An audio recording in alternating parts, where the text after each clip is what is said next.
আপনার ক্ষমতা আছে, আপনার ক্ষমতার সম্পর্কে জানা আছে। অসহায় মানুষদেরকে আপনার ক্ষমতা দেখাতে যাবেন না, কেন এটা আল্লাহ তাআলা পছন্দ করেন না। তাই বলবো যে আপনার ক্ষমতা থাকলে ক্ষমতা নিয়ে নীরবে থাকুন, আল্লাহ তাআলা পছন্দ করবেন। কারণ ক্ষমতার লোভে এমন কিছু কথা বলিয়েন না যে কথাগুলো শুনলে আর কষ্ট পাবে। আপনার দ্বারাতে যদি একজন মানুষ কষ্ট পায়, মন থেকে যদি আপনারা অভিশাপ দেয়, আপনার ধন সম্পদ এগুলা কিছু না।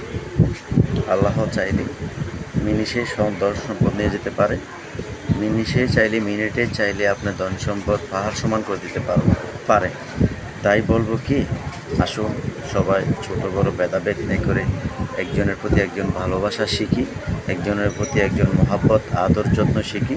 তাহলে আমরা সত্যিকারই মানুষ হতে পারবো ইনশাআল্লাহ।